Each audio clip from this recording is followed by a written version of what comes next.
Assalamualaikum warahmatullahi wabarakatuh. Balik barengan sama gue Taufik Nobo. Take 3 video ini udah gue rekam 3 kali karena yang 2 pertama ada aja masalahnya. So let's do it. Let's talk about Realme C17.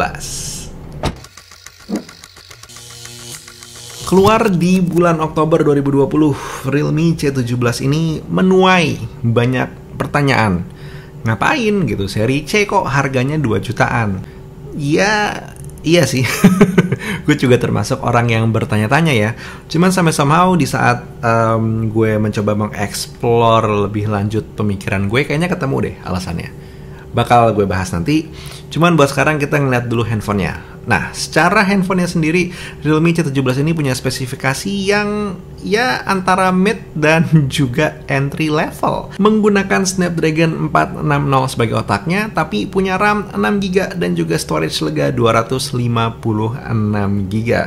Punya baterai 5000 mAh, tapi fast chargingnya hanya 18 watt. Memiliki layar 6,5 inch, masih HD+, tapi refresh rate-nya sudah 90 Hz. Kamera belakangnya ada 4 buah, dan di kamera depannya sudah menggunakan punch hole, walaupun masih 8 megapiksel. Ya, jadi secara spesifikasi Realme C17 seperti itu ya. Tinggi di sini, tapi di bagian ini kok begini gitu. Yang ini tinggi, yang ini begini. Dan beberapa kali seperti itu. Bahkan mungkin lo mempertanyakan keputusan Realme menggunakan Snapdragon 460. Wajar, tapi kalau lo mencoba menggali si Snapdragon 460 lagi, ini secara spesifikasinya, dia udah oke loh. Dulu mungkin seri 4 masih menggunakan ARM aja. Kali ini sudah menggunakan Kryo, yang walaupun secara base masih ARM juga, tapi sudah memiliki tweak sedikit dari Qualcomm. Nggak berhenti di situ, image processingnya Snapdragon 460 ini sudah menggunakan Spectra, dan GPU-nya sendiri sudah menggunakan Adreno 610. Jadi si Snapdragon 460 ini emang bisa dibilang kelasnya untuk tahun ini nggak entry level lah, entry menuju mid level. Walaupun mungkin di tahun depan ya jatuhnya udah jadi entry level lagi. But at least for now, ada di pertengahan entry dan juga mid. Tapi Vic, walaupun spesifikasinya seperti itu, performanya gimana? Oke, diukur pakai Antutu versi 7, gue bisa dapat angka 111 ribuan. Ini Snapdragon seri 4 loh. Diterjemahin ke penggunaan sehari-hari si Realme C17 antara si Snapdragon 460 dengan optimalisasi softwarenya itu berjalan lancar-lancar aja. Buat social media nggak ada masalah. Terus juga buat nonton YouTube hitungannya enak-enak aja.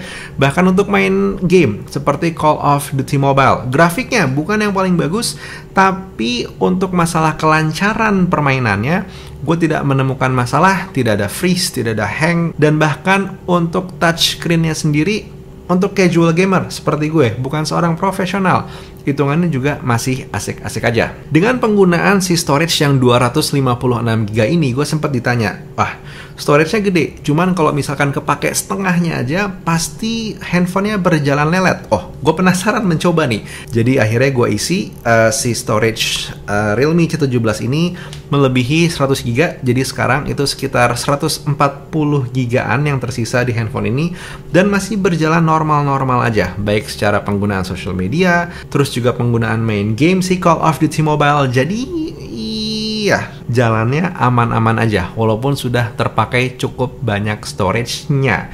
Untuk masalah aplikasi di background yang terkadang refresh, walaupun RAM-nya sudah besar, ya mungkin balik tergantung gimana kebutuhan aplikasinya kali ya. Untuk experience harian sendiri, secara body dan segala macamnya, si Realme C17 ini walaupun emang bukan yang paling cantik dan juga bukan yang paling slim, bukan yang paling ergonomis, tapi untuk penggunaan hari-hari dengan harga 2 jutaan, gue masih bisa memaafkan. Ya bentuknya seperti ini, pakai case juga hitungannya masih aman-aman aja. Terima apa adanya lah, karena jatuhnya ini Realme seri C sekali lagi, yang harusnya entry level, walaupun kali ini gue ngelihatnya sebagai perpotongan antara entry level dan juga mid class-nya dari Realme. Untuk hasil kameranya sendiri, si Realme C17 ini ternyata tidak malu-maluin. Begitu gue coba ngambil beberapa foto, gue bisa mendapatkan hasil foto yang secara detail dan juga ketajamannya ini terambil dengan cukup baik, dan secara pewarnaan juga hitungannya sudah aman, baik itu di dalam ruangan ataupun di luar ruangan. Untuk penggunaan zoomnya sendiri, gue masih bisa ngezoom sampai 2 kali dan masih merasa nyaman.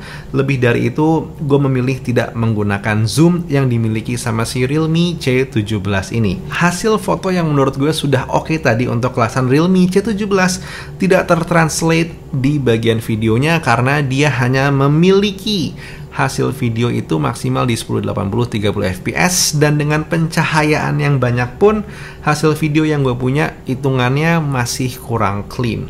Nah, tadi gue sempat bilang di depan kalau misalkan sepertinya gue ngerti deh handphone ini buat siapa. Kalau ditanya apakah worth it Realme C17, jawaban gue adalah iya. Nah ini ada catatannya. Untuk lo yang emang pengen punya satu buah handphone, itu bisa bertahan mungkin sekitar 2-3 tahun. Emang bener fix secara durability-nya bisa bertahan selama itu.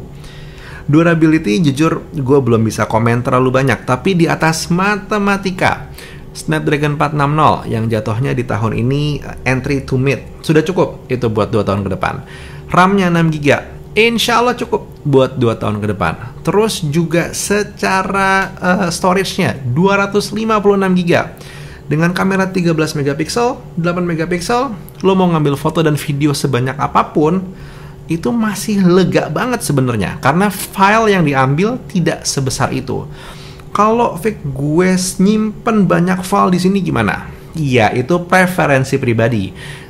Tiap orang punya beda kebutuhan. 256GB itu tidak semudah itu untuk dipenuhi. Kalaupun memang penuh, si Realme C17 ini masih punya extra slot untuk memory card yang bisa di-adjust sesuai dengan kebutuhan lo. Jadi ya, harusnya secara storage hitungannya masih aman. Tapi dengan catatan yang tadi gue bilang untuk masalah durability, gue belum tahu. Cuman secara matematik, 460 Snapdragon, 6GB RAM dan juga 256GB storage harusnya cukup untuk 2-3 tahun ke depan. Tapi kalau lo adalah tipikal orang yang pengen punya handphone, performa chipset oke, kamera bagus, layar mantap dan semuanya top of the top di harga 3 jutaan. Ya bukan ini. Ini mah lewat gitu ya. Ini mungkin buat lo yang pengen punya handphone bisa dipakai cukup lama 2-3 tahun ke depan dengan performa yang paling nggak aman lah buat harian. Handphonenya yang ini. Kalau yang top, look somewhere else karena ini bukan buat lo. Keputusannya seperti biasa ada di tangan lo. Anyway, that was the video for now. Silakan tulis sesuatu kalau emang pengen menulis di kolom komentar. Subs if you like this video, hit like kalau emang mau, dislike kalau emang nggak suka 2 kali klik dislike-nya. Buat sekarang Taufik Nubaca cabut. Assalamualaikum warahmatullahi wabarakatuh. Skabish.